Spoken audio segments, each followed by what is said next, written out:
Good morning, everybody. Uh, uh, That was me, sorry. no, yeah, but that was me too. It's that Wirecast icon that you click and you don't know if it got clicked. Oh. Anyway, good morning, everybody. You are tuned to Computers 2K now on the Nissan Communications Network. I'm Anman, your host for the next few hours, along with Spence. Good morning. Good morning. And Steve is here. Good morning, everybody. Good morning. Today's show is being brought to you by Adamus.com, makers of quality video recorders and converters for professionals, and it's also made possible by Telestream Wirecast software. Our number is 919-518-9773.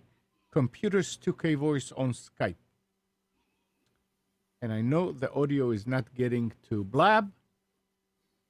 And I guess, can tell them. I'll Tell them. no, them it's you can tell them because they mime, don't hear it. Tell them it's the mime version of the show today. Yeah, Walter. Oh, he's not there anymore. Never mind. I'll put the note in there. It's just blab. Who cares? So what's going on? It's been pretty quiet. It has been a quiet week, hasn't it? I can't think of any. Very quiet. Very quiet. What did you say? It's been very quiet. I can't think of anything major that happened this week that was. Somebody's hunting rabbit. That's right. Wascooey wabbits. Normally, if there's some major annoying thing that happens, I always hear about it. It seemed to get targeted for the annoying things. Yeah. Mine's been a quiet week too. Not a lot's been happening. I've just been enjoying it with family and the dog. Maybe at Microsoft they lost power or something all week, so they couldn't engage in any diabolical interruptions. That's possible. All right.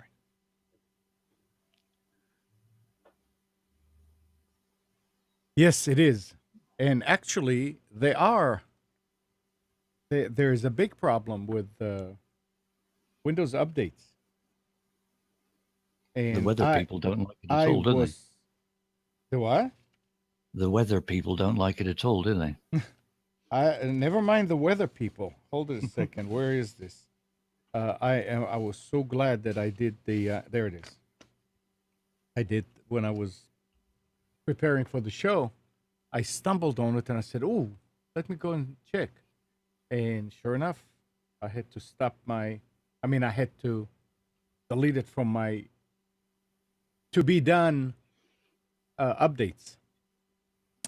Microsoft has made a bizarre tweak to an update for Windows 7 that can prevent some systems from booting. The Windows 7 update, KB 313-3977.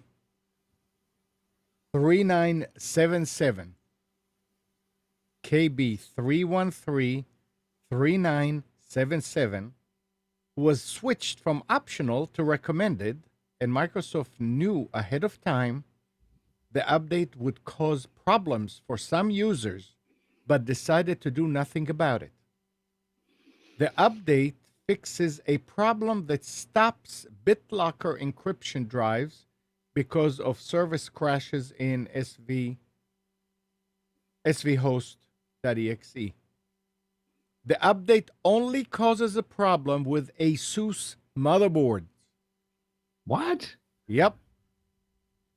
Microsoft says after you install update 3133977 on Windows 7 64 base system that includes an Asus based mainboard, the system does not start and it generates a secure boot error on the Asus BIOS screen. This problem occurs because Asus allowed the main board to enable the secure boot process even though Windows 7 does not support this feature.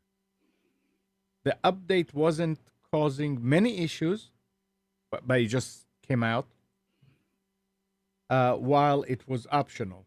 But now that it's recommended, more users have downloaded the updates and more users have experienced problems with the updates. Asus has provided a solution to the problem. Microsoft has also provided a solution, but you might not like it. Their solution, in a nutshell, update to Windows 10. I was going to say maybe the solution is to turn the machine off. Yeah. So I came in here, and this is the switching machine, the Wirecast machine, is the one with the Asus motherboard. So I was looking to see if it was installed, and it wasn't installed. I said, phew. Then I saw that I had 24 updates to be installed. And I looked at them, and sure enough, one of them was that. So I hit it. And I didn't update yet. But something you want to keep your eyes on. It's really, that's bad when they do stuff like that. That's... I don't understand why, other than, it's Windows 7, let them have a problem, so let them update to Windows 10. It's ridiculous. That's irresponsible. Think Yes, about it's it. very irresponsible. What if a company is running their machine, running on Asus computers and they have Windows 7 and they have that problem? They don't care. And they're using BitLocker for security. So, yeah. Yep. But, what else is new? Microsoft. It's just not good enough. Right. Updates to Windows 10 need to be done pretty quick, don't they, in the next 6 weeks, because they'll be charging for it next month. Oh, 25th of June, I think it is. that's right. So if you haven't updated to 10 note and of they're that. holding back, I think then don't do it anymore. If you need 10 and you've been putting it off, you've got 6 weeks to get it for free. I think it was it's July something. I thought it was June 25th. It might be July. I might be wrong. But yeah, after that it's going to cost like $100 and some for the home version, that is. I had something about it here. Have they still not released the enterprise version? Is it still in beta? The I remember who? trying the enterprise version of Windows 10. I don't know. Enterprise. It says on Thursday, May 5th, Microsoft announced that Windows 10 is now running on 300 million active devices, up from 270 million active devices as of March 30th. Did they track how many devices it's not running on? Yeah, that's more appropriate. Installed but not running? The company also announced today that Windows 7 and Windows 8.1, as well as Windows 8 users with a valid license, wouldn't be eligible for the free update starting July 29th. Oh, right. After July 29th, Microsoft says users will be able to continue to get Windows 10 on a new device or purchase a full version of Windows 10 Home for $119. If you have Windows 7 Professional and you upgrade, what do you get, I didn't try. Steve? A lousy experience. Yeah. No, seriously, which Windows 10 do you get? Anybody knows? Well, they don't do a Pro on 10, do they? I don't know.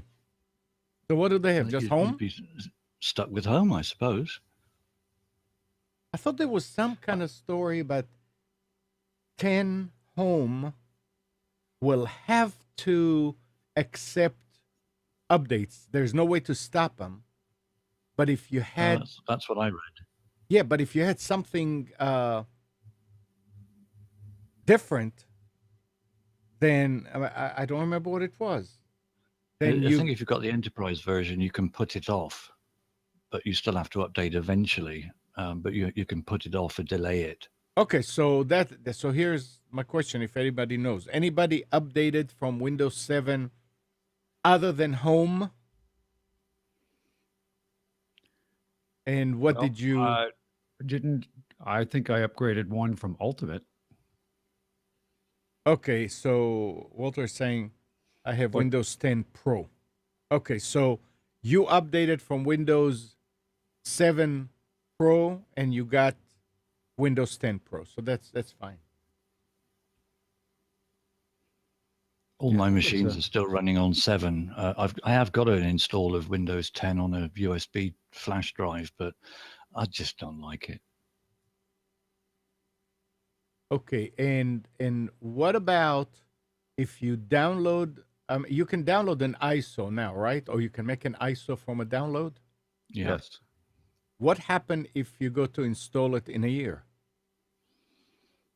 Well, it's not the disk itself, it's the licensing and activation mechanism. I understand, but I mean, I don't is we have a time machine, we can jump into the future and figure it out. well, I mean, if you do it on the same machine, let's say that you download it, but you don't install it. Oh, well, then it won't be activated because you have to go through the process. Right. You do run the install, um, whatever they call that program, helper, but I don't think that registers your device. Okay, so All that, but I'm wondering if they're going to allow you to activate it after July 29th. I wonder if anybody knows. I would say no, because I loaded. I have a Windows 8 machine, and I use the download helper or install helper, or whatever they call it, to create multiple images Yeah. from ISOs. And I never installed it on this machine, but that program does nothing to register me. I didn't have to. I didn't have to give them any information. It's only when you go through the install process that you actually take your current license, upgrade it, and get activated. So I would say no. So after Hmm. the 29th of July, then if you've got an old one, you try and activate it, it must flash up a phone number for you to phone in an activation and pay for it there, I guess. Interesting. So They'll so have to have lots of telephone operators available, I imagine. well, $119 in and it's probably going to go down afterwards, if I want to upgrade uh after, in a year or so. It's okay. But you know what? I think there's going to be the proverbial other shoe dropping, because what happens when they start to say, well, we have Windows 10.1 is available for those people that did the free upgrade. Well, in order for you to get 10.1, you need to subscribe to updates, and that will cost you $49 a year. Well, That's then that was ultimately what they're trying to do, is they're trying to get to a subscription base that they can. subscription. Yeah. Yeah. So this, think about it. What the end is not, they're not just going to leave it open ended and be free forever. They've got to come up with a way to. Yeah. So Wouldn't be surprised. That's their motive at the background, I think. I'm looking at the Windows the Microsoft site now, and it looks like Windows 10 Enterprise is available. I know it was available in beta the last time I checked, but that was a couple of months ago. So, but they have all kinds of benefits to business users, domain tools, conditional access, enterprise data protection, trusted boot, device guard, credential guard, Windows Passport, Windows Hello, Hello. PIN number access. So, oh well. It's just, I mean, you know, I'm holding off to update to 10, so I'm running on 7. So when the time comes to update to 10, if it's at least it's 10 and not 7 in a year or 2 years or whatever. I imagine there'll be a mad flurry of activations in July. Well, that's what they want you to do, right? Mm. Yeah. Yep. Sure. Sure. Okay, let's see what else we have here.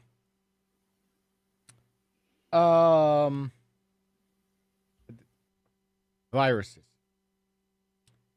Merge Hemo, a complex medical equipment used to supervise heart catheterization procedures, during which doctors insert a catheter inside blood veins and arteries in order to diagnose various types of heart disease. According to one such report filed by Merge Healthcare in February, Merge Hemo suffered a mysterious crash right in the middle of a heart procedure when the screen went black and doctors had to reboot their computer. Merge investigated the issue and later reported to the FDA that the problem occurred because of the antivirus software running on the doctor's computer. The antivirus was configured to scan for viruses every hour, and the scan started right in the middle of a procedure. Oh boy. Merge says the antivirus froze access to crucial data acquired during the heart catheterization. Unable to access real-time data, the app crashed spectacularly. So, I mean, I don't know why anybody would want to run a complete scan every hour. Someone who doesn't understand and Right. thinks, well, it's a good idea. Why wouldn't you want to do it? You're safe, right?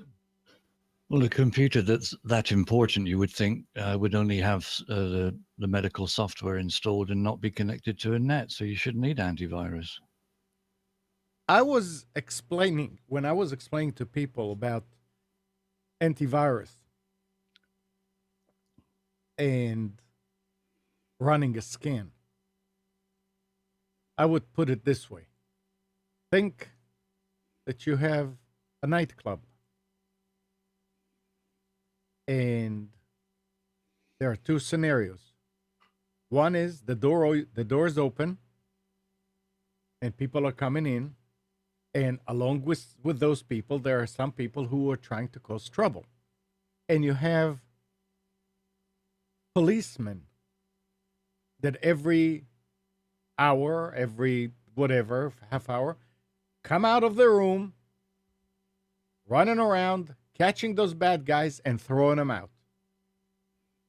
Or you have a bouncer at the door, which stops somebody who looks like they know that they're going to cause trouble and doesn't even let them in to begin with.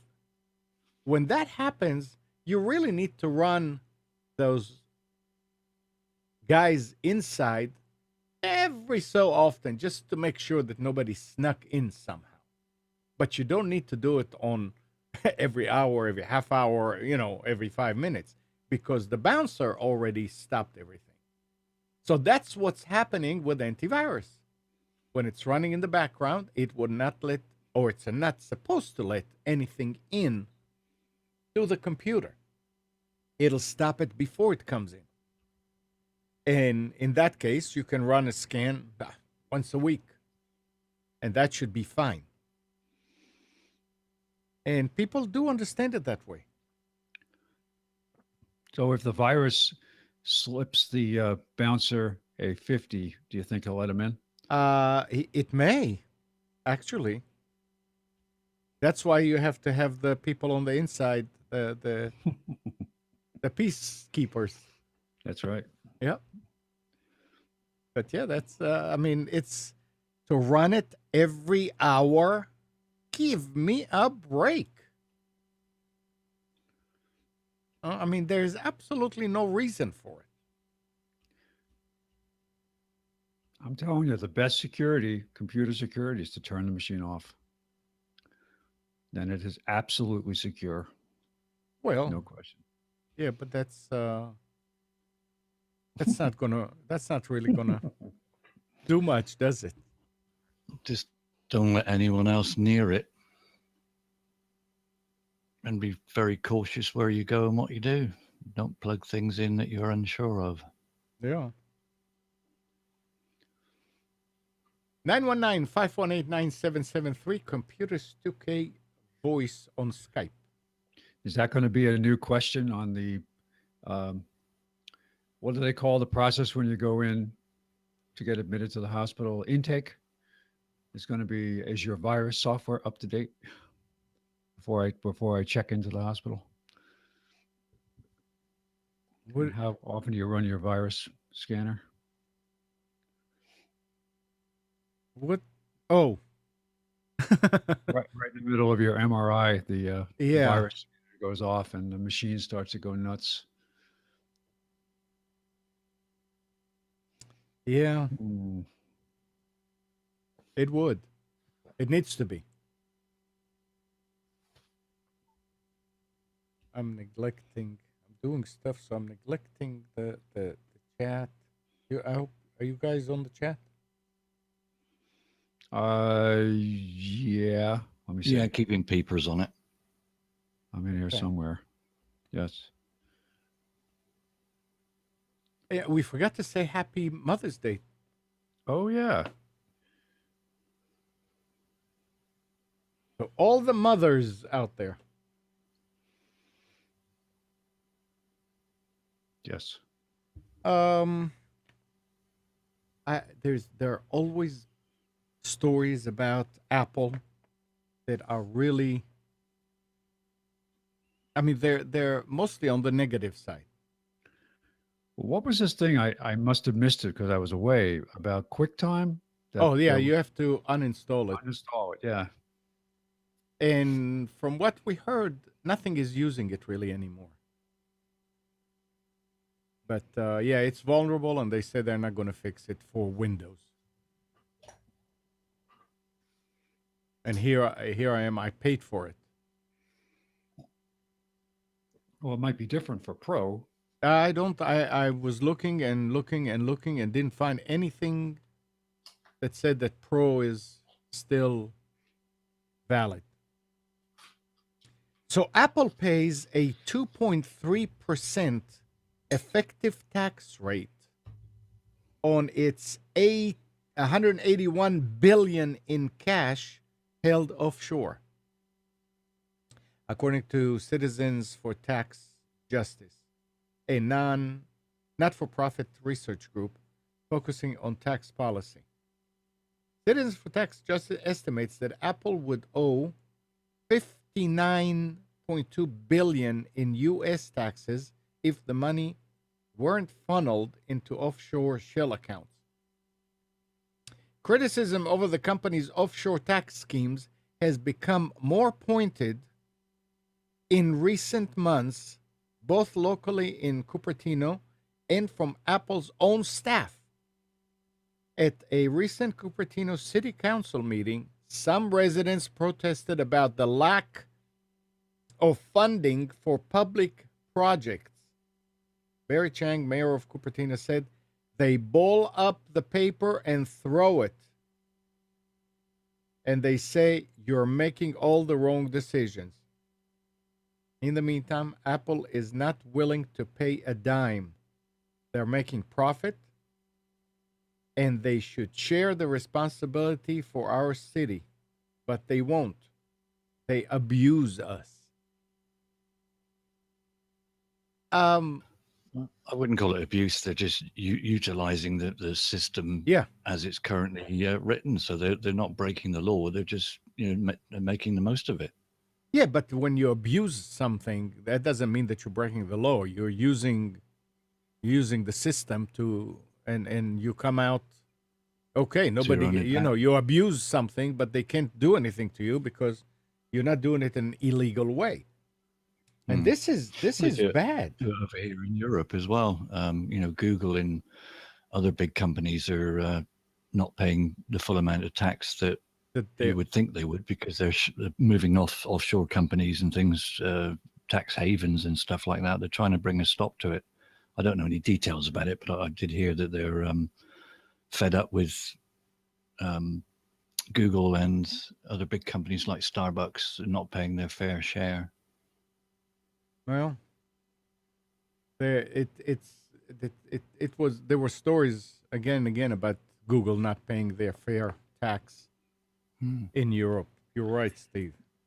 It's the thing that also gets me is the hypocrisy of they'll criticize something like, for example, uh, the situation in North Carolina about the law that was passed over the bathroom access, and they'll criticize and we don't want to do business there, but at the same time they'll do business in Iran and other countries where Mm. they don't just they kill people who don't Mhm. agree with them. So it's like, come on, guys, have a little perspective here and maybe a little context to what you're saying.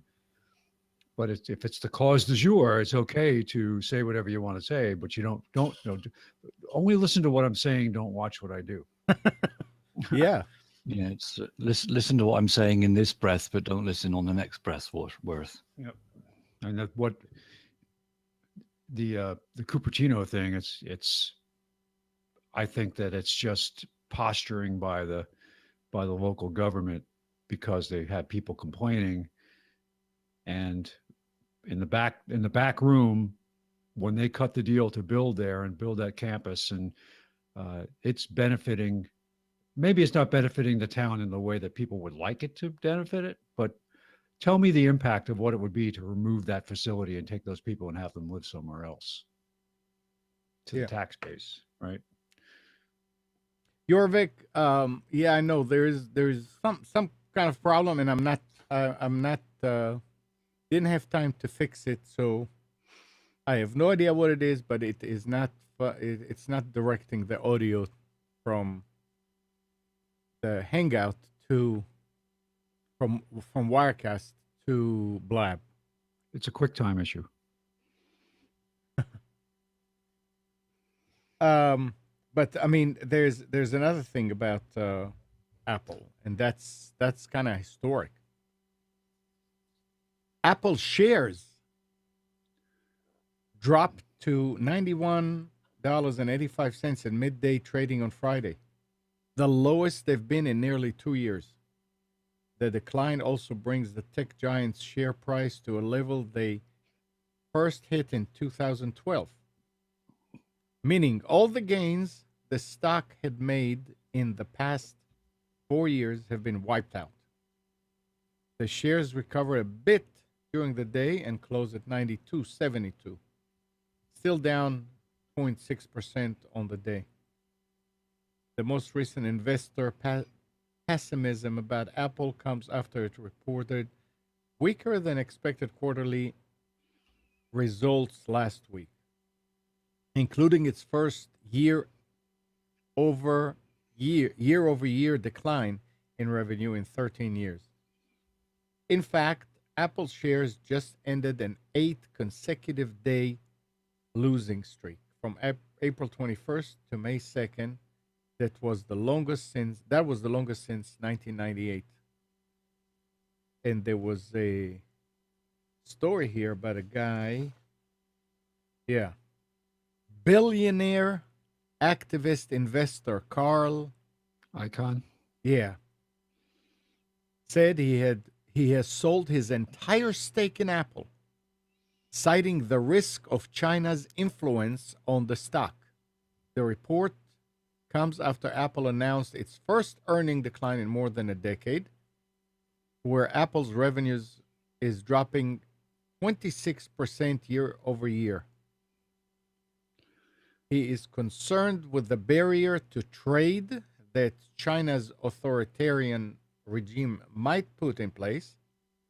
And he said he wasn't concerned with interference so much with the country's relationship with Apple. The thing that I'm worried about here in China doesn't affect the whole market.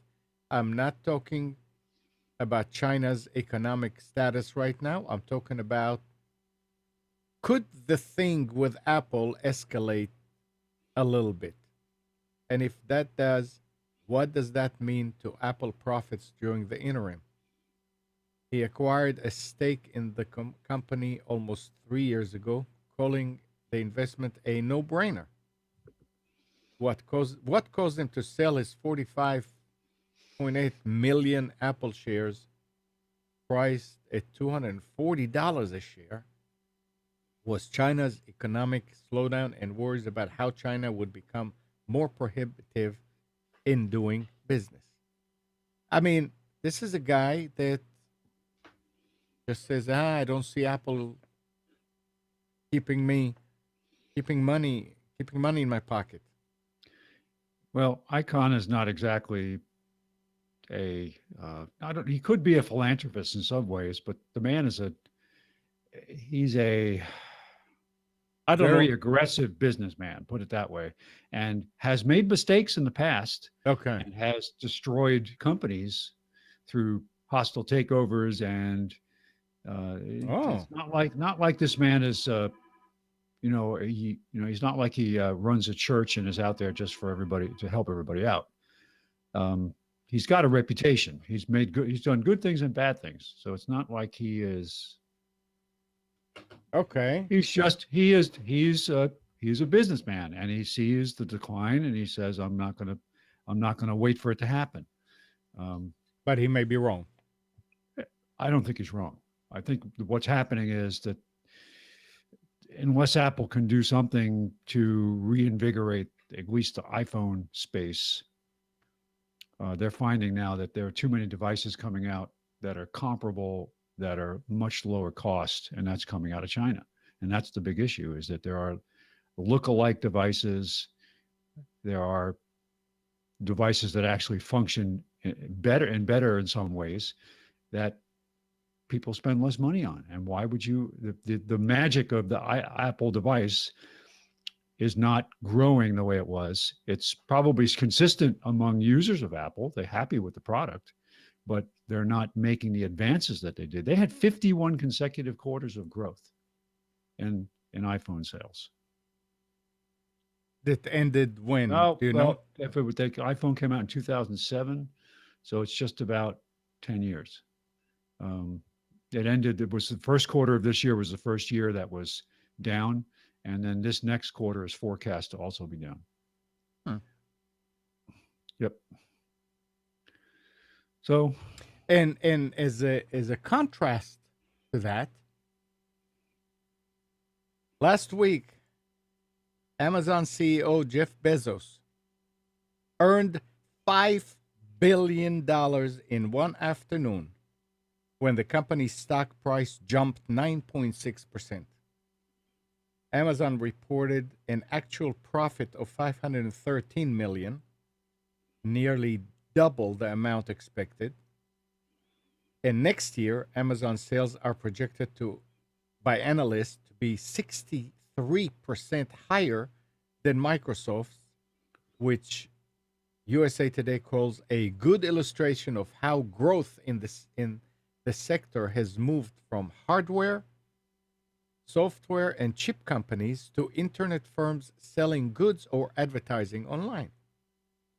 While Bill Gates helped put Seattle area on the map as a U.S. tech hub, Bezos now runs the largest tech company in the state of Washington, by far in terms of sales.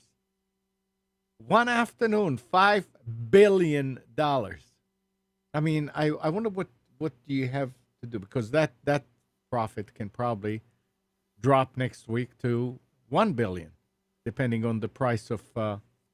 Why don't I hear you, Spence? Oh, you're muted. I wonder how he's going to cope if it drops to 1 billion. Yeah, I know. I mean, I this don't is. think he'll mind very much.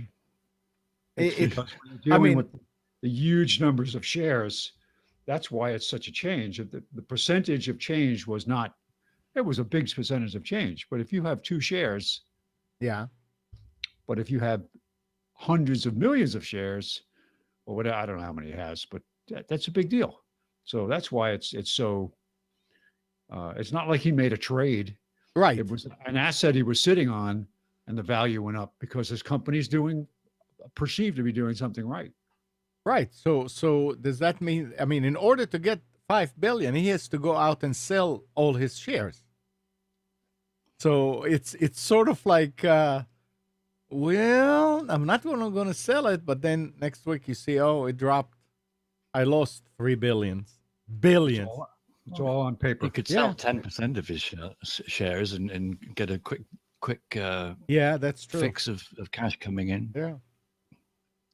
But it's just interesting that here they're talking about Apple going down, and company like Amazon is jumping way up. It's Well, they it's did a it's good job interesting.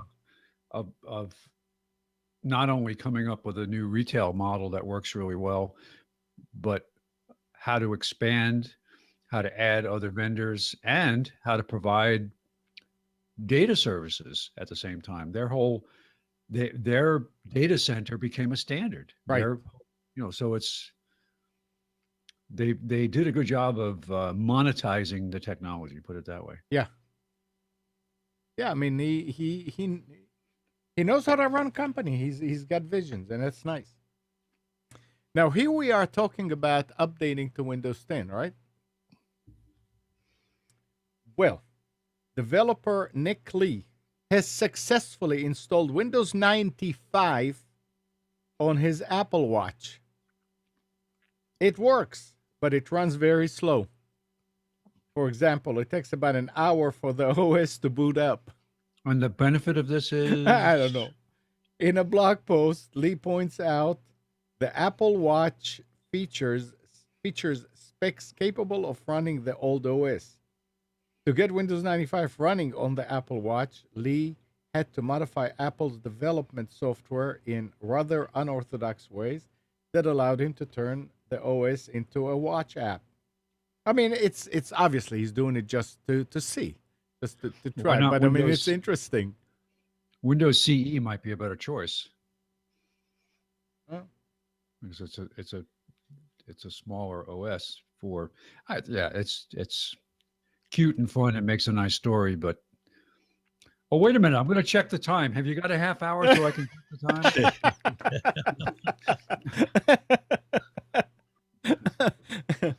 It's Oh, I just got a text. Let's see. It's like the time lag from communications to Jupiter. It's an Yeah. hour and 15 minutes. It's like, right. Well, talking about watch apps and all that. I had mobile apps done for Nissan Communications, and if you see on the left there is a apps in the menu, and the Android app is working. It's fine. It's on the Amazon App Store. So I was talking with Nick this week, and Nick says, "Oh no, why don't you put it in the Google apps, Google Play?" I said, "Oh, okay. I didn't know that I can. I mean, the other one, the developer, which is a nice girl on Fiverr, did that app. Oh, And so did she bid on it and that's how she got it? no, it's not bid. I mean, you talk and you said, yeah, I want you to do it. And with the tip, it was $25. Hmm. And Wow. that included an iOS app also, which takes 14 days for Apple iTunes too. to see if it's okay or not. But talking with Nick, I said, okay, let me see how I can do it. So I went ahead and I went into Google Play on the PC and set up an account, and it was $25, and submitted the app and answered all the questions and the descriptions and the images and all that. And they say, okay, we'll let you know. The next morning, I got an email say it was rejected, and the reason it was rejected is because it is playing YouTube videos in the background. And what are they talking about playing YouTube videos in the background? I mean, yes, if you're going to watch a video in the app, it gets it from YouTube. But that's not playing in the background, and I don't remember anywhere that said that you cannot do that and embed something, because it's a form of an embedding. It's not that I'm taking it and robbing it from them. So I mean, I don't want to change things. So I just told them, I said, well, fine, just tell me now how I can pull it out of the system and close my account. Didn't hear a thing yet. Um, but I mean, it's I was going to put it on the website for download. I mean, the actual app, because she also sent me the actual app, the PKA and the whatever, the one for the iOS, and you can put it. I can put it on the website and people can download it. But I mean, and I'm not into apps and things like that. But I was told that in order to get it from the website, people have to turn off or to turn on third party support or whatever, like that you are Developer mode. that you what it, yeah, Yeah. maybe that's what it is. Yeah.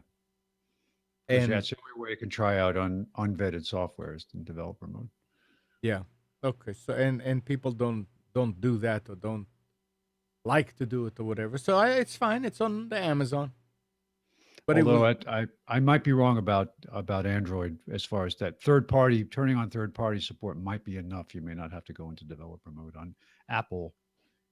I believe the only way to do it would be in developer mode, and it's what does it take to do? don't know.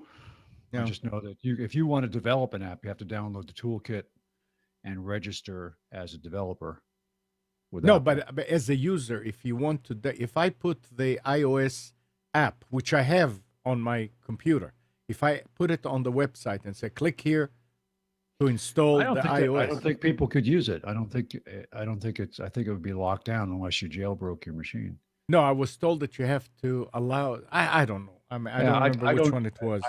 I haven't tried it, so Yeah. I shouldn't say anything. If anybody in the chat knows, and I don't know how that stuff works, but it was an Just interesting. works.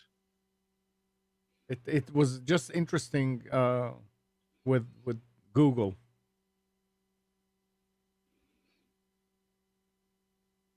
Um, but yeah, I mean, I mean, I talked to different. I get all these emails all the time. You know, oh, we can build a mobile app for you, blah blah blah. And I always delete. And every now and then I said, well, how much will it cost? And people are talking about 400 and 500 and 700 to do it. And I don't remember why I did this. Somebody mentioned something, and I said, you know, let me try Fiverr.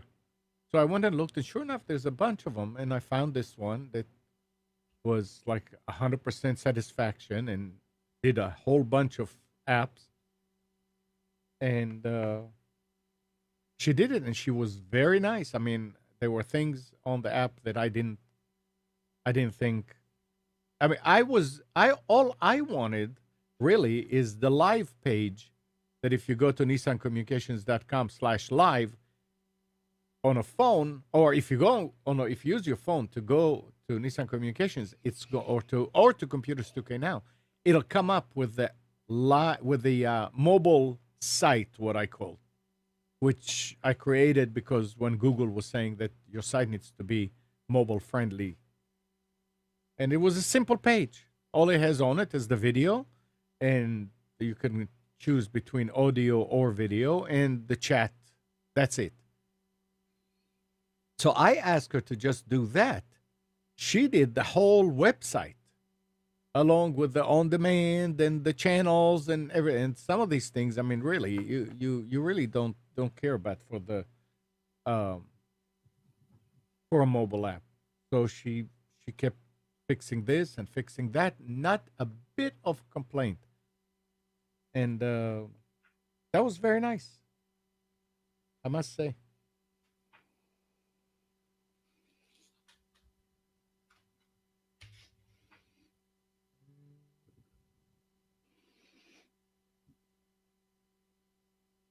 Okay.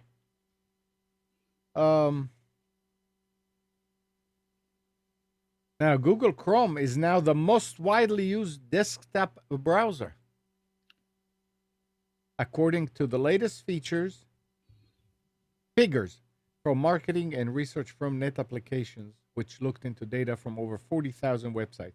In April, Chrome captured 41.66% of the market, surpassing Internet Explorer, which now sits at 41.35.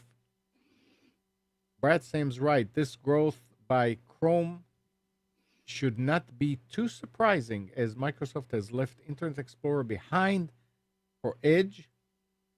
But unfortunately, the Edge browser available to the vast majority of Windows 10 users is a subpar experience, as it lacks basic features like extensions. This is a big milestone for Google, as their browser faced an uphill battle against Internet Explorer when it was introduced back in 2008.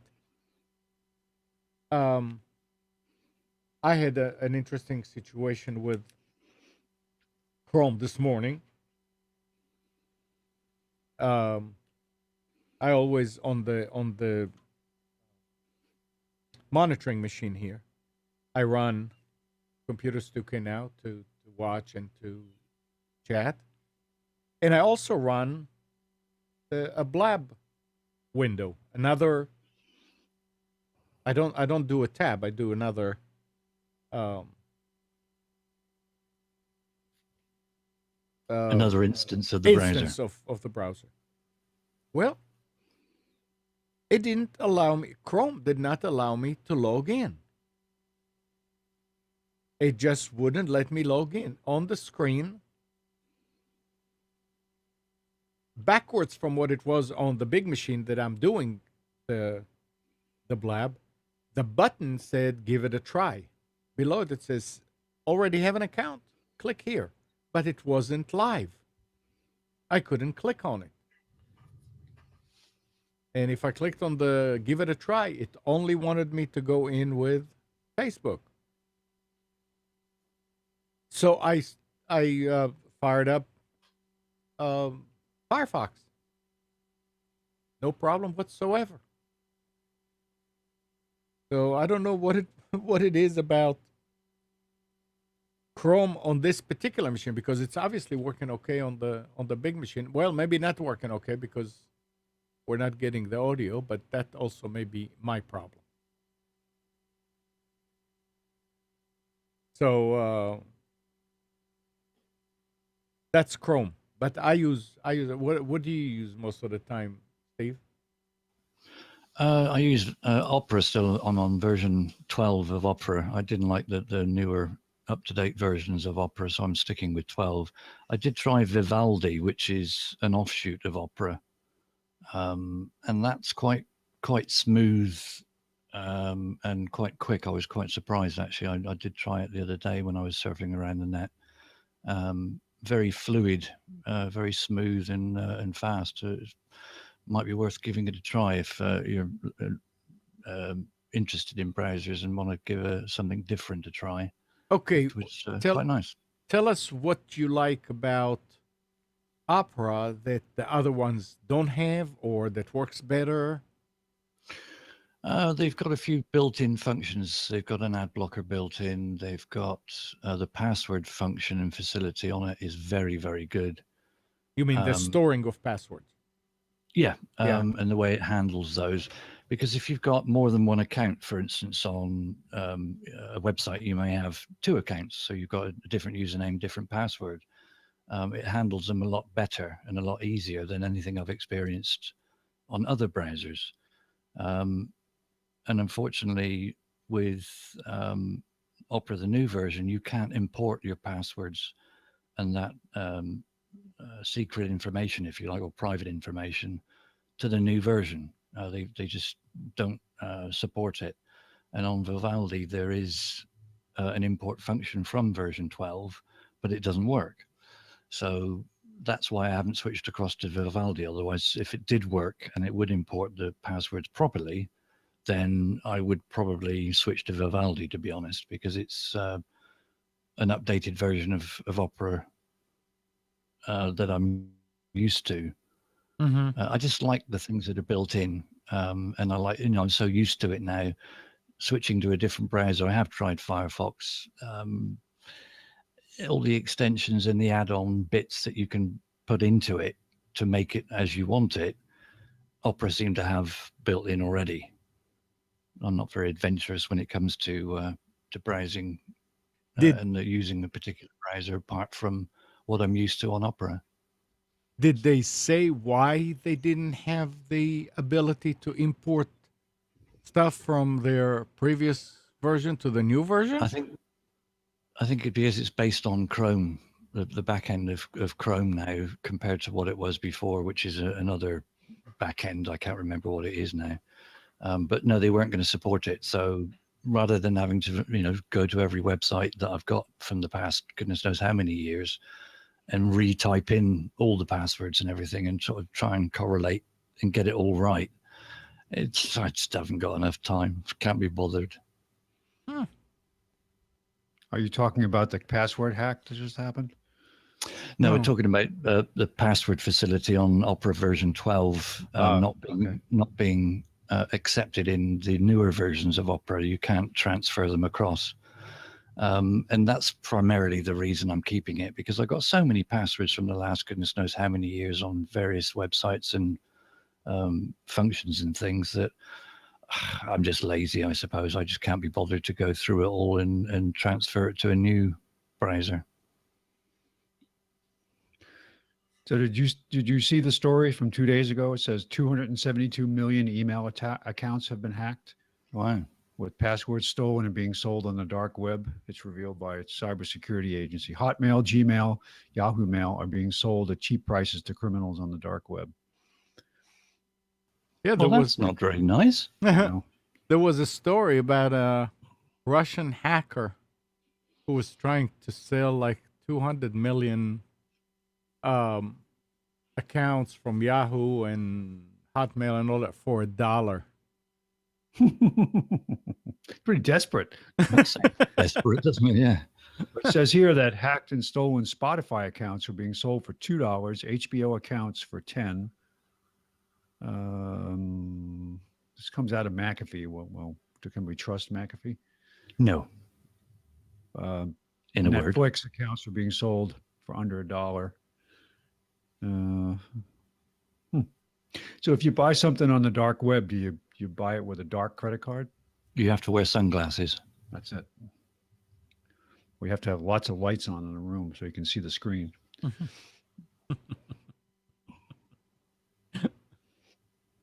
I want to try something here while we're talking. It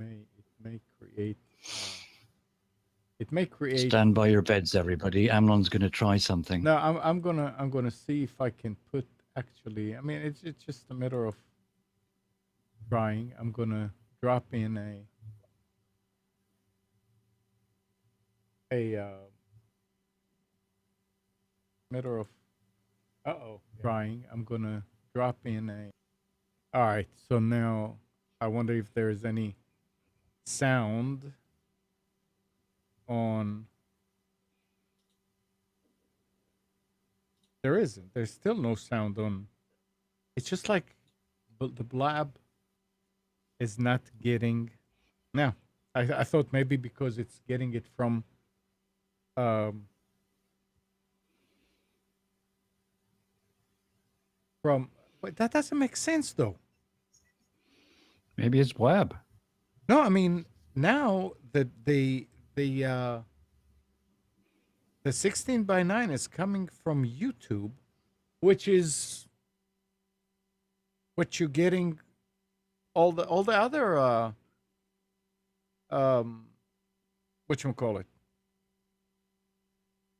links are from there, and it doesn't make sense that it doesn't... Interesting. I don't know. I just went to the Blab site and I noticed in their scrolling advertising. Yeah. I wonder if they're not going to get in trouble here because they have a Metro Goldwyn Mayer logo, like watch, and it shows Metro Oh, Goldwyn Mayer, and they it says listen, and it shows Disney, and it says Blab hang out together. yeah. That's what that's the... This is this, and they're not getting pushback from. Nah. Well, maybe because they feel that they're just promoting those other entities, anyways. Who cares? They're not really competing. See something. Hmm. This is...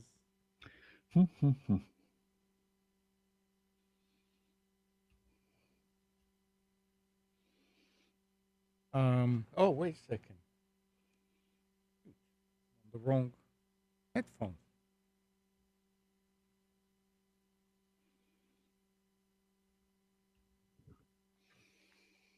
All right, let's see now.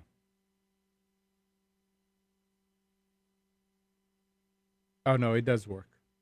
It does work. It does work. Okay, yeah. I was on the wrong headset. So it's working. I mean, there's sound and on Blab now in the... It's just interesting to play with this. Hello, everybody on Blab. There's nobody there because Oh. I put a note there that if you want to hear, go to Nissan Communications /live. But there were only 5 people. Blab is completely... I mean, the only reason I do it is because Mike like to do that. It's going down. Oh, is it? Huh? It is it? Yeah, I mean, it's like they don't care about it anymore. You don't see the guys from Blab there anymore. They're not there. They used to be there all the time, going around doing... There was nothing new done to Blab other than degradation. Do So you not think it might be the fact that you have to actually sign in now? You can't just go as a visitor, as a guest. Well, I mean, even there's a bunch of people signed in. Hmm. But the point is that the Blabs are not... There are some Blabs that getting a lot of participation, but they, not my cup of tea. Because we found that with TalkShoe and with being able to have guests come in, it was, you could have people just drop in, and then you've got an audience, even if they're nobody. Could potentially be somebody you don't know. Uh-huh. The fact is, you're broadcasting to somebody, or you're chatting with somebody that's there. But when you have to sign in and show your name or your username, as it were, a lot of people just don't like doing that. They just want to, surf around and have a listen without and just be anonymous. Yeah, as a matter of fact, I'm going to end the Blab. There's no reason for it. And now it's got to the point where you can't even hang up. Look at that. X. Now I guess maybe it's shutting down and I'm not aware of it. Oh, yeah, I did shut it down. Okay. But anyway, it's. I'm sorry, Steve. I wasn't listening. That's okay, no problem. It's I might give it a go again later in the week. I'll update Chrome and go and have a look. I was speaking to Jorvik, and he said he's there most days, so I'll go and have a look. I don't like the idea that they've changed the format and the look of it completely to what it used to be, and I think it's a change for the worse rather than a Where change for the better. where are you speaking to Jorvik on Computers 2K now? No, Oh, on okay, Q Talk, okay. the Yeah, Chinese that's fine. communication No, thing. I don't see anything happening in our chat, and I was wondering if it froze or No, I crashed or was whatever. speaking to him yesterday about it. All right, yeah. Um, what was I going to? Oh, TalkShoe. Some other Yes, company bought it. have they? Yeah. Wow, I can't I haven't remember. been I back to it saw it for somewhere. months. Carl Icahn bought it. I haven't been to it He for a had to long do time. something with the money from Apple, so he bought TalkShoe.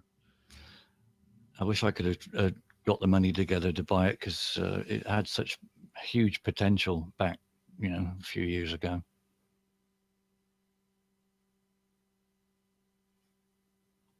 Never mind, eh? They said they were going to keep it the same way. Oh, they don't want it. Oh, So I don't. You wonder why did they sell it? probably because it wasn't Oh no, making no. anything, or it was I just ticking over. no. I should say, why did they buy it if they're going to keep it the same way? Yeah, it, it paid for itself. It ticked over, but it wasn't making fortunes, and they just did nothing to it for forever. Oh, You've got to keep changing and making it better and improving it in order for people to keep coming. Otherwise, you think, well, this other service does this and this other service does that. This one's just staying the same. People want to move forward and use the new advancements. yeah, yeah. But we'll see if they do anything different. I mean, I don't use it, but there's obviously some articles that are coming out all the time about Hmm. this happened and that happened. I've not used it since I left them. This this is an interesting article. According to CBC Canada, at least one expert is anticipating that as the so-called smart cars get smarter, there will eventually be an increase in an unusual form of distracted driving. Hanky-panky behind the wheel. Barry Kirk of the Canadian Automated Vehicle Center of Excellence said, I am predicting that once computers are doing the driving, there will be a lot of more sex in cars. That's one of several things people will do which will inhibit their ability to respond quickly when the computer says to a human, take over. Federal officials who have been tasked with building a regulatory framework to govern driverless cars highlighted their concern in briefing notes compiled for Transport Minister Mark Garneau. Drivers tend to overestimate the performance of automation and will naturally turn their focus away from the road when they turn on their autopilot. Said the note, and the Tesla autopilot feature has been receiving the most criticism as there have been many videos posted online showing Tesla drivers engaged in questionable practices, including reading a newspaper or brushing their teeth. Isn't that the whole idea behind a self-driving car? When you go on the train, what do you do? Right? No comment. You should talk to taxi drivers and find out now what What people will happens? do. No. And because it's the same thing, somebody else is driving. It's just that when there's nobody else in the car with you, who knows? Yeah. Spence, do you want to do the specials? I can. Actually, that's good timing because after that I've got to take off. Yeah, I think we're So, going to end it up earlier anyway. It seems like a lot of people are busy with Mother's Day stuff, They're all visiting their moms. which is fine. Yep. all right. So I put together some kind of an abbreviated set of specials today, trying to find more either unusual things or super deals on things, not just the same old stuff that's on sale every week. And there is So, the link. Computers 2K Now specials from May 8th, 2016, starting with Staples. Now, these items that I mentioned at Staples are 24-hour deals. So these have to be purchased today. And I did this at about 7:30 this morning. So some of them have 6 hours from then. So you only have a couple hours to go, but they're good deals. So if you're interested in one of these things, act now while you can. You got a Dell wireless mono black and white laser printer for $39.99. That's 69% off. A MarkerBot replicator for $7.99. Regular price is $13.75. It's 41% off. Lenovo IdeaPad Core i5 laptop, 40% off. It's $329.99. Normally $549. That's a deal. Dymo Label Writer 450 twin thermal printer, label printer. This will print address labels as well as barcodes. So if you do have an inventory program or you're thinking of using some barcodes for tracking, this could be helpful. Half price, $99, normally $199. HP Roar Mini Portable Wireless Speaker System, Bluetooth for $19.99. It's normally $50, so it is 60% off. And Polk Audio Camden Square Bluetooth speaker for $79.99, 73% off. Normally $299. So those are some of the amazing deals at Staples today. Moving to Best Buy, Asus 15.6-inch Core i3 laptop for $299. Canon wireless all-in-one printer for $58.99, save $41. I've seen a lot of these lately. These flash drives that are both micro USB and standard USB. Very helpful if you have an Android phone. Will not work with your Apple phone. It's different connector, but this will work for Android devices to copy, move files, backup files, whatever. 32 gig for $11.99. A couple of will that allow people to take pictures off of the phone, their Android phone, and yes, offload them? Right. yeah, just offload if you want. If you Eve just got a new Moto phone that has a memory card slot, and she got a 32 or 64 gig micro SD card to increase, and it can let you use it as part of system memory, which is nice. It's not restricted to just certain file types. A Logitech Circle wireless HD camera with two-way talkback for $169.99. That's $30 off. High definition pan and tilt Wi-Fi video security camera. This is from D-Link for $129.99. Save $20. These are good. Yeah, the HD with the talkback is useful. HP desktop AMD A6 6 gig of memory desktop for $299.99. Save $50. Samsung. Now this is kind of limited in what people would want to do with this. Yeah. I know what I would do with it, but it's still a good price. Samsung 29-inch LED curved screen for $399.99. And finally, if you haven't gotten yet a backup drive, whether it's a tabletop or portable, please buy one. Seagate 4 terabyte USB 3.0 portable drive for $129.99, $70 off the regular price. That's at Best Buy. And finally, now we'll get into some interesting stuff over at Office Depot, Officemax. I spent all of my time there today looking at wireless devices, whether it's antennas uh, or access points. If you have a wireless issue in your house with signal strength, there are some inexpensive things you can do. There are some expensive things you can do. But here's an inexpensive solution. Trendnet omnidirectional antenna, which gives you a 7 dB gain. It's $23.99. Yeah, but where do you plug it into? You have to have a wireless router that's got or access point that's got a That connects. SMA connector Right. where the antennas are. So you have to have detachable antennas for this to work. Mhm. But a lot of them do. Uh, Hawking high gain outdoor 2.4 gigahertz 17 dB gain MIMO antenna. Now this is for say you want to have wireless out at you've got a piece of property or a business where you've got a garage 100 yards out in the back and you want to get Wi-Fi out there just for a couple of devices. You don't want to run a wire. You don't want to have to install anything out there. This is the kind of device you want to get. This is a directional antenna that you point at the devices you'd like to support.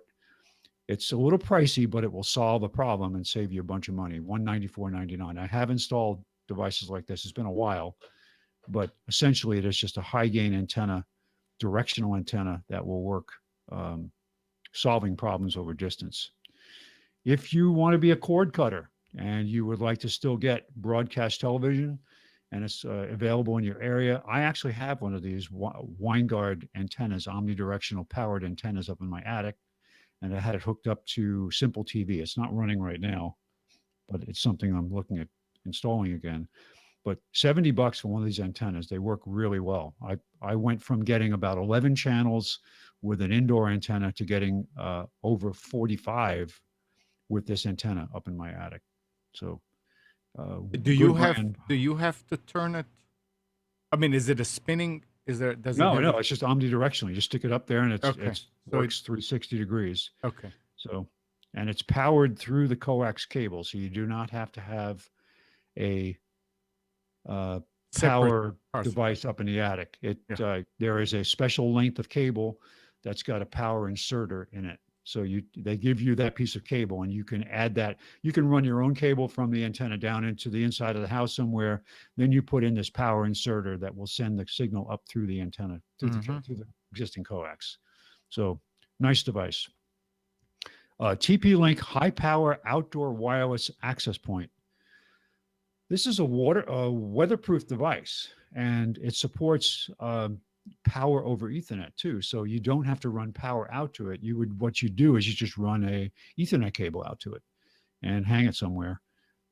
It's got all kinds of different technology built in. This can act as an access point. It can act as what they call a WISP, which is a wireless ISP mode. So this is used for, say, what they call community access Wi-Fi, where if you are setting up to support multiple buildings on a campus or houses, say in a small community, this would be the kind of device you would get. But reasonably priced, good gain, could be used as a converter. Say you want to have wireless surveillance is one of the uses for it. You have a garage at your business that's 100 yards away. This by the way, is capable of going kilometers distance. So this is not just a short range device. You can have this set up and bring the Ethernet out of this. This would connect to your Wi-Fi network and then bring Ethernet out of it and plug it into your surveillance camera out at a remote location. So different uses, but the price is great, $85.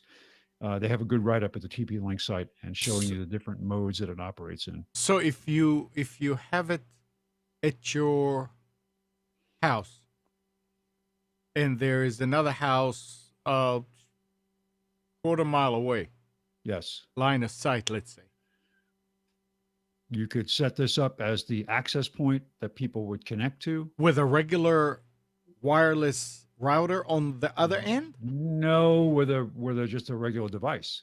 Some wireless routers will act in client mode and connect as a converter. Say you have an Ethernet network and you would connect through as a wireless bridge. This works in bridge mode. It works in access point mode, and it works in client mode.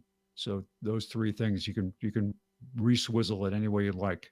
I mean, if you wanted to give your neighbor access, You can do it with this device. would your neighbor needs a special device to receive it on their end?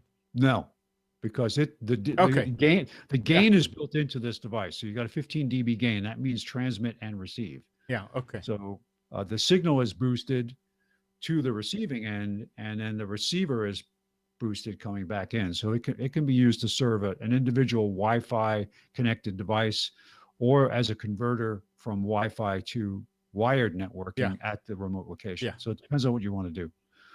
And you can also pair them together, I believe, and just have them as a bridge, as a long distance bridge between two locations, Ethernet to Ethernet. And finally, this I looked at this device a while ago, and it's come down in price. This is probably one of the most friendly Wi-Fi range extenders out there, and it does support the latest AC standard, the TP-Link AC 1900 touchscreen Wi-Fi range extender for $149.99.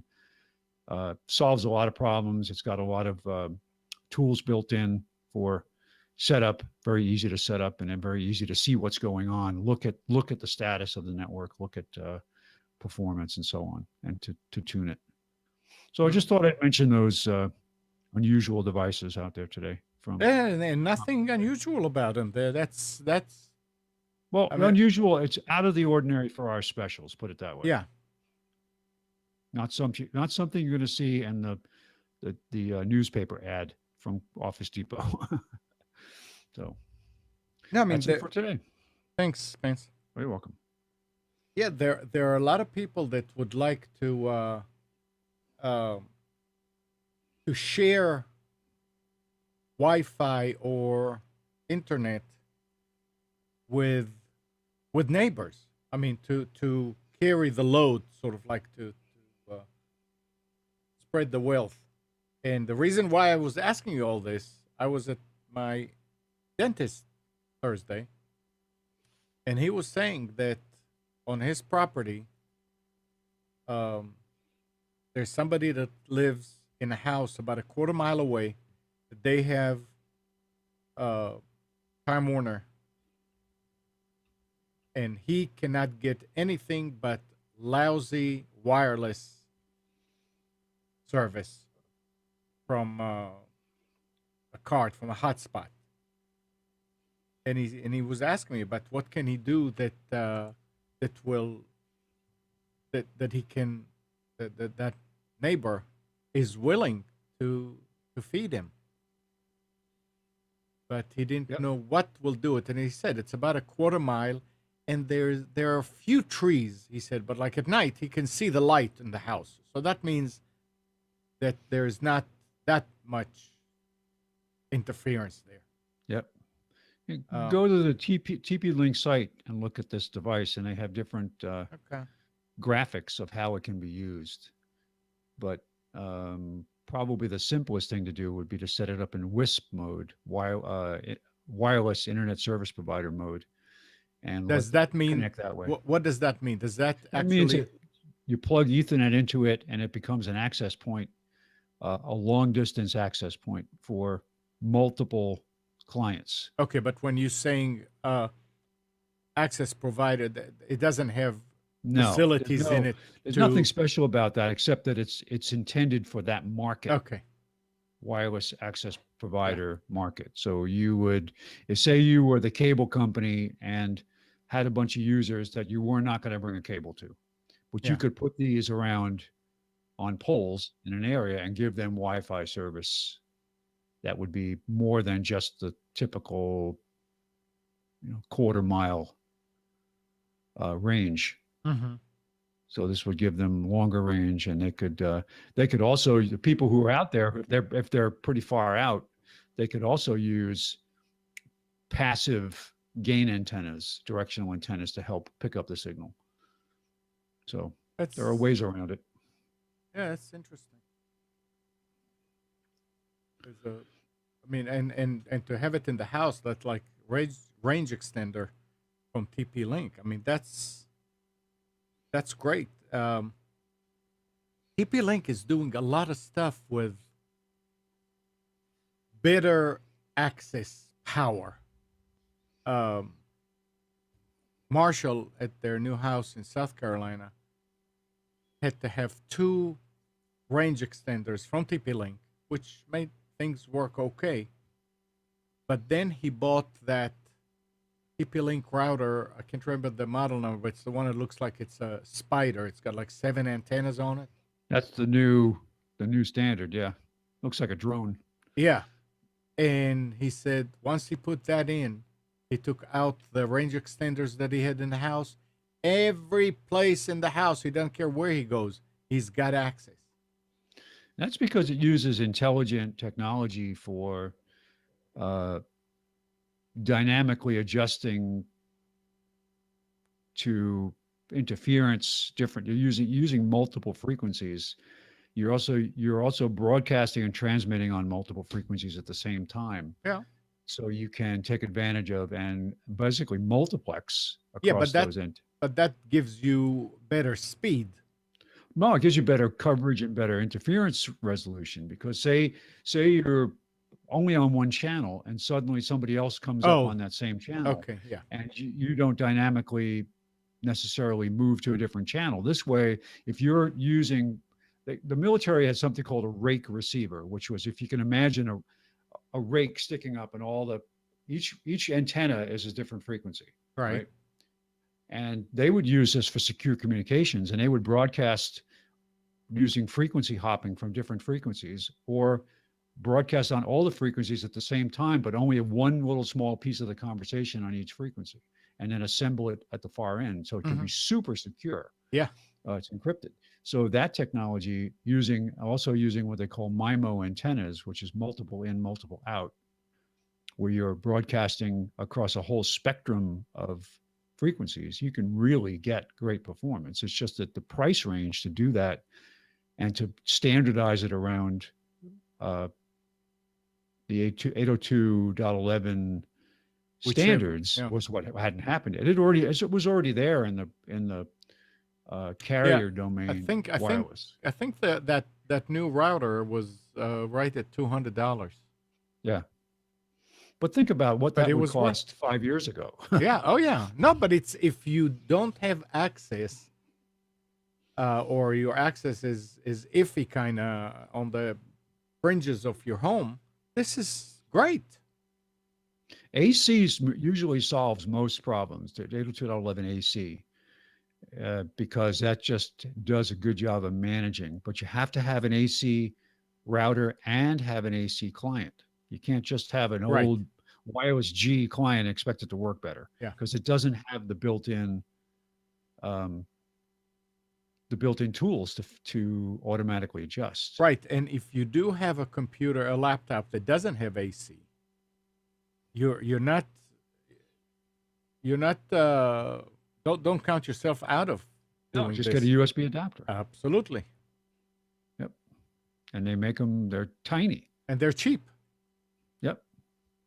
So. Yeah. Who are you calling cheap?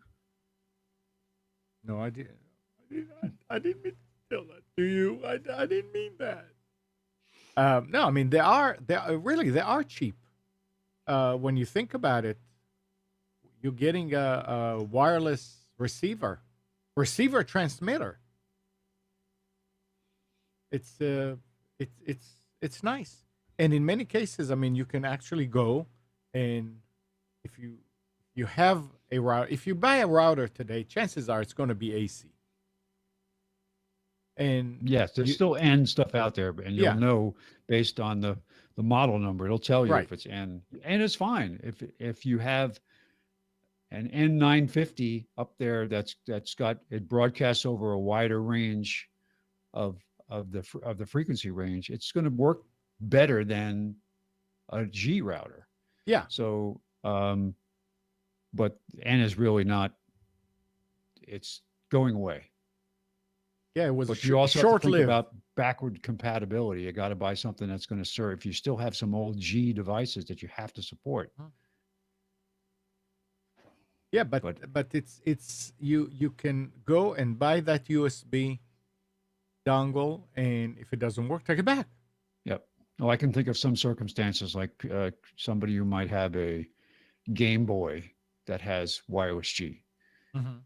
So Right. you have an old router. You just keep the old router. You set it aside. You just have it just set aside for that device, Right. and have it only operating in G mode so that you're not degrading the performance of other people who might be on the same or want to use uh, wireless. Because Right. one thing that you do when you turn on compatibility mode to older modes, you're basically dumbing down the entire network because now you have to deal with and make allowances for those slower, less efficient devices. So it's like you can drive on the same highway in a Ferrari as somebody in a 1945 Volkswagen, but if there's one lane, you're all going to go the same speed as the slowest device. So it's you have to keep that in take that into consideration. Yeah, and that's really a good way of doing it anyway, because you're putting the other ones, the G, on a different network. You can put Exactly. it on a different network. And you can assign a different frequency. There are Yep. still some non-overlapping frequencies, Yep. although you turn on your device in most neighborhoods and you're going to see 15 or 20 networks, and most of them will default to uh, the factory frequency. Somebody mentioned in one of the Hangouts a piece of software. Wish I could remember it, but you run it, and it tells you the channels in your area, which are the most used, and you can go to the ones that are least used, and set yourself up with one of them. Yeah, Because there are site survey tools that you yeah, can get. site survey, like, yeah, Some of them are free. yeah, The best kind you can get is a one that supports that scanning and site survey, but also does what they call heat mapping, which will show you can if you can overlay a map. You can. We used to use this when we tuned Wi-Fi for buildings. We get a usually would get the evacuation map for that floor and scan it in and use it as a background in uh, the site survey tool. And then what you do is you literally walk around with a PC. We used to use laptops or a laptop with a US battery backup unit so that we could keep it running for hours at a time. And you basically walk around the building and it learns the network. And it shows based on, you know, how on Doppler radar, you've got different colors for different intensities of right, rain. yeah, Same idea. It's very similar where the highest intensity, and it will show you can actually find the access points based on you walking around and capturing that in real time that information, and it locks it in, and then you can make changes to the network as you need to. Some of those survey tools are actually you can load the results into the controller for the wireless network, and it will use that information to redesign the network and yeah, and assign then frequencies. Yeah. you don't really need um, to guess which channel is Just better for you. knowing if you go and look at uh, some of the information you get just from a PC now, you can go look at and you can find out all you have to do is figure out what channel they're operating on. Right. You don't have to necessarily even look at percentage of signal strength. You just look at the channel and you say, well, 6 people are on this channel, one is on this channel, nobody's using channel 10. Go to channel 10 Yep. Exactly. and see if it doesn't help. Yep. All right, with that, I'm going to All right. take off. I Are you going think to end I the show think now? yeah, I think I will. I mean, there's not much I'll stay till you finish. going on. Yeah, we're heading out to a Mother's Day brunch At whose? at a restaurant. Oh, It was not arranged by me. I have children yeah. who should be who are arranging it for their mom. So Yeah, there's a lot of people that are, obviously, a lot of people are out there with their mom, wives, mother-in-laws, whatever. yep. So, Steve, do you have anything else you wanted to talk about?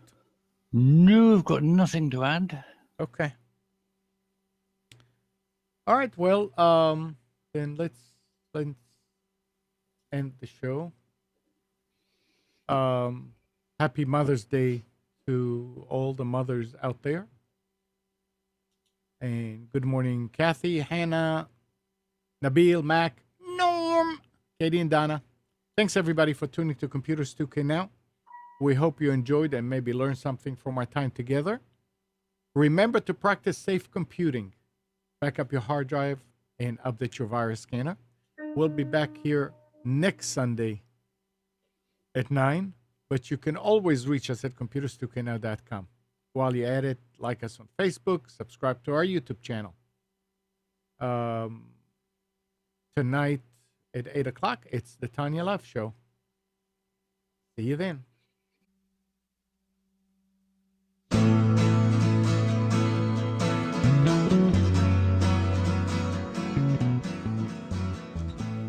You're tuned to the Nissan Communications Network.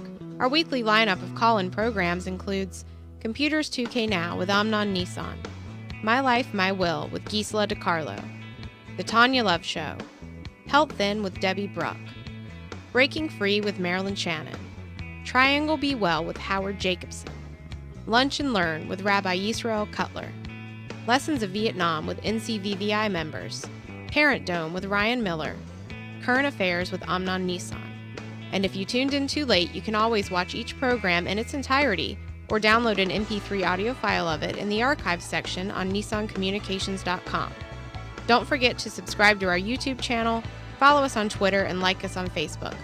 Sponsored by Atomos.com, makers of quality video recorders and converters, CarolinaApparel.com, and DeltaForce.net.